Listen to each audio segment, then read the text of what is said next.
Český Urbandroid tým dokázal z obyčejných chytrých telefonů udělat bezdrátový senzor pro sledování kvality spánku. Aplikace Sleep as Android pracuje s ultrazvukem a umí sledovat pohyby v době spánku na vzdálenost 1 metru, což je dostatečná vzdálenost při umístění telefonu na noční stolek vedle postele. Na poloviční vzdálenost dokonce nabídne i sledování dechu a standardně umí detekovat a sledovat chrápání. Na podrobnosti se zeptá kolega Pavel Maluš, přímo vedoucího Urbandroid týmu Petra Nálevky. Tak my jsme začínali už asi před 6 lety, v roce 2010. A byli jsme vůbec jeden z prvních projektů na světě, který vyzkoušel měřit spánek v domácích podmínkách pomocí jenom senzorů v chytrých telefonech. To byla vlastně tenkrát úplně plná novinka. Vycházely první telefony se systémem Android. A my jsme začínali tím, že jsme měřili spánek pomocí akcelerometru, což je senzor, který měří pohyby, tím, že vlastně ten telefon ležel na matraci vedle uživatele. A od té doby prošlo tou aplikací víceméně 14 milionů uživatelů z různých částí světa.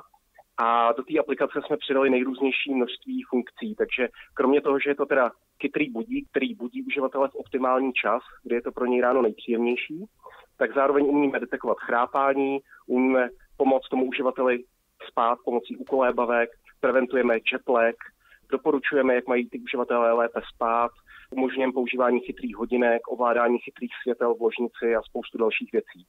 V čem je vaše aplikace jedinečná ve srovnání s konkurenčními produkty a na jakém principu tedy konkrétně funguje? Ta aplikace je podle mě jedinečná takovou tou šířkou toho záběru, tím, že řeší vlastně v té oblasti spánku skoro všechno. My se neustále snažíme posunovat ty hranice, co je možné měřit v domácích podmínkách na hardware, který už ti lidé mají v ruce doma, čili na těch telefonech většinou. Takže kromě toho, že umíme měřit spánkové fáze, umíme měřit srdeční aktivitu, saturaci kyslíkem, víceméně i ty respirační vzdálenosti, takže můžeme třeba měřit to, jestli jsou lidé náchylní k různým respiračním onemocněním. Naše poslední inovace v této oblasti je právě sonar, což je teda úplně nový unikátní způsob měření spánku pomocí ultrazvuku, který dokáže měřit ten spánek bezkontaktně, takže uživatelé nepotřebují mít ten telefon v posteli, mají ho na nočním stolku, nemusí mít žádný přístroj připojený k tělu a opět stačí teda jenom ten chytrý telefon. No a myslím si, že jsme jedineční i v tom, že spolupracujeme s různými vědeckými ústavy po světě. V Čechách je to hlavně Národní ústav duševního zdraví a my vlastně všechna ta nazbíraná data, upozorňuji, že ty data jsou striktně anonymní, tak vlastně využíváme pro nejrůznější vědecké studie a máme k tomuhle účelu nazbíranou jednu z největších databází spánkových dat na světě. Vy už jste trošku naznačil, co všechno vaše aplikace o uživatelově spánku zjistí. Jak může s těmi informacemi, které jste zmiňoval, ten majitel toho telefonu dále naložit? Pokud pomineme nějakou diagnózu, tak zdravý uživatel by měl minimálně vědět, jak pravidelný ten jeho spánek je, jak dlouho trvá. My měříme třeba spánkový dluh, takže můžeme potom toho uživatele vlastně chytře navést k tomu, aby ten spánkový dluh se snažil dospávat, aby spal pravidelněji. Měříme chrápání. Chrápání může být takový předstupeň k nějakým horším respiračním onemocněním, takže můžeme korelovat například chrápání toho uživatele se sportem nebo s konzumací alkoholu a radit tak uživateli, jak nejlíp to jeho chrápání řešit. No a když se bavíme už o těch poruchách, tak to chrápání může indikovat i nějakou složitější poruchu, jako je třeba obstruktivní spánková apnoe a pomocí naší aplikace ty uživatelé mohou odhalit, že třeba nějakým takovýmhle problémem trpí a můžou potom jít navštívit lékaře a včasným léčením si prodloužit život. Jak má být chytrý telefon v noci nastaven vůči člověku, jehož spánek má být analyzován? Tak v zásadě záleží na tom, v jakém modu ten uživatel ten spánek měří. Co se týče sonaru, tak stačí dát telefon na noční stolek a ideálně namířit reproduktorem na tělo uživatele, přičemž ta vzdálenost ideálně asi 30 cm. Pak jsme schopni na spoustě telefonů měřit i ty respirační vzdálenosti. Při měření chytrými hodinkami v podstatě stačí, aby telefon byl někde v dosahu Bluetooth signálu, to znamená někde zhruba 5-10 metrů od toho uživatele. Chytrými hodinkami to znamená, že musí mít nejenom ten svůj mobilní telefon, ale ještě k němu musí mít další hardwareové zařízení? Ne, to je víceméně jenom možnost. My jsme schopni dělat aktigrafii na chytrých hodinkách jako další možnost pro toho uživatele, pokud je to pro ně komfortnější. Přes ty chytré hodinky může právě měřit třeba srdeční frekvence, pokud je tohle informace, která ho zajímá, ale může si vybrat, že nechce mít na těle nic a využije pouze toho sonaru. A lidé ve své posteli často nespí sami. Je to pro měření vaší aplikací nějaký problém?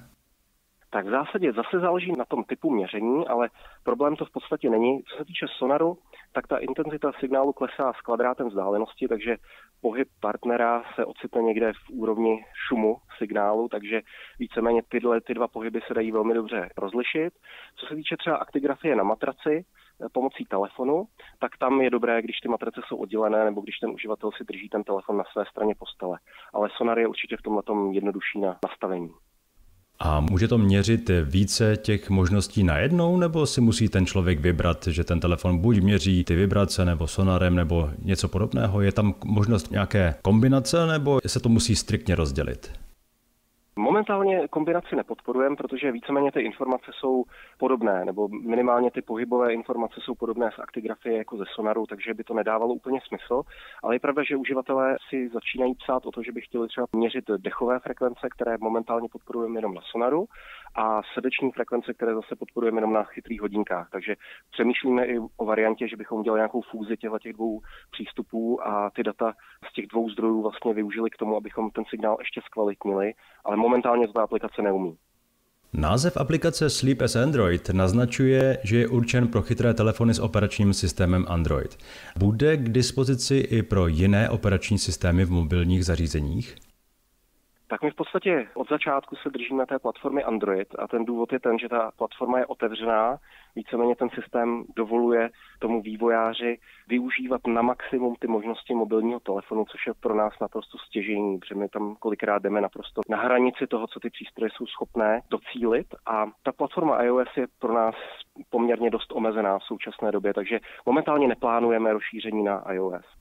Funguje aplikace na všech zařízeních s operačním systémem Android? Ano, víceméně momentálně je ta hranice někde Android 2.3, co má méně než 1% trhu, takže 99,9% trhu podporuje. Trošku jiná situace je u sonaru. Tam my vlastně potřebujeme, aby ten výrobce toho telefonu neořízl ty ultrazvukové frekvence z toho audiosystému, toho zařízení. To znamená, abychom byli schopni ten ultrazvuk produkovat i přijímat.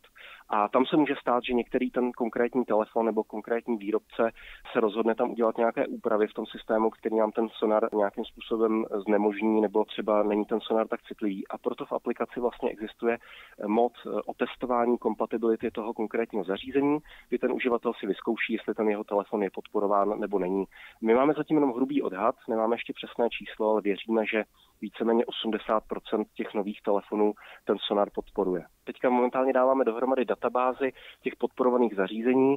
Zatím je poměrně krátká, myslím, že je tam asi nějakých takových 20-30 modelů, ale každým dnem dostáváme nové zprávy od uživatelů, že jim buď něco v sonaru třeba nefunguje na konkrétním telefonu, anebo naopak, že teda sonar je podporovaný, takže my vyzýváme i ty uživatele, aby nám tyhle informace poskytovali, a postupně dáváme dohromady na našich stránkách databázi, takže cílem je, aby ten člověk opravdu si mohl třeba potom koupit zařízení, které ten sonar bude podporovat, a nebo aby věděl, za jaké zařízení vyměnit to svoje stávající a podobně. Naše požadavky jsou pouze reproduktor a mikrofon. To jsou vlastně dvě komponenty, které byly na telefonech už od jejich vynalezení. Takže proto je ta škála těch zařízení takhle velká. My jsme v podstatě nevynalezli sonar. Sonar je zařízení, které funguje na podobném principu jako třeba radar, akorát, že využívá zvuk a využívá se typicky pro detekci ponorek. A náš hlavní přínos je v tom, že my dokážeme stejný princip aplikovat na mobilní telefony a vyvinout tak vlastně úplně nový senzor, který původně na těch telefonech nebyl, jenom s použitím toho mikrofonu a reproduktoru. Když tedy máte měřit dech, jak vlastně ten systém určí, že měříte dech? Že to je opravdu dech, že to není pohyb myši po půdě nebo něco podobného? Tohle je v podstatě dáno tou neuvěřitelnou citlivostí, na kterou jsme se dostali, protože ta metoda nakonec u těch citlivých zařízení nebo v té dostatečné vzdálenosti dokáže detekovat pohyby s přesností na 0,5 centimetru. Takže v podstatě ten pohyb toho hrudníku, celá ta dechová frekvence potom můžeme rozfázovat do 10-12 bodů, ve kterém jsme přesně schopni určit frekvence dechové. Takže myš by v podstatě jenom náhodou mohla vytvořit stejnou frekvenci, jakou dýchá naše hruď, a byl by to jednorázový signál. My máme algoritmy, které dokážou potom odfiltrovat jakékoliv takovéhle falešně pozitivní signály a vychází z toho, že ten dech je nějaký kontinuální záznam o relativně málo proměnlivé frekvenci.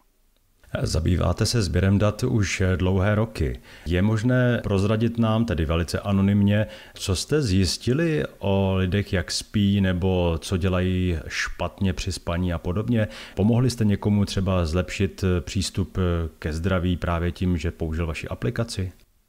Určitě, tak co se týče konkrétně naší aplikace, tak se nám třeba podařilo zjistit, že funguje ta naše funkce chytré probouzení ve správný čas, že opravdu uživatelé, kteří jsou probuzení třeba i dříve před budíkem, ale v tu správnou spánkovou fázi, tak jsou obecně v průměru spokojenější se svým spánkem. Zjistili jsme, že chrápání je poměrně častý jev v populaci, že existují dvě takové skupiny, buď to notorických chrápačů nebo příležitostných chrápačů, kterých rozhoduje o tom chrápání právě životní styl a kteří to potom mohou ovlivnit. Máme nespočet uživatelů, kteří nám napsali, že vlastně díky naší aplikaci zjistili, že trpí obstruktivní spánkovou apnoe a začali se léčit a samozřejmě to je velmi závažné onemocnění, které je hodně podceněno a vypadá to, že ta přítomnost ve společnosti je vysoká, takže tady vidím velký přínos v tom, že ty lidi, pokud se začnou včas léčit, tak mohou předejít mnohem závažnějším zdravotním komplikacím.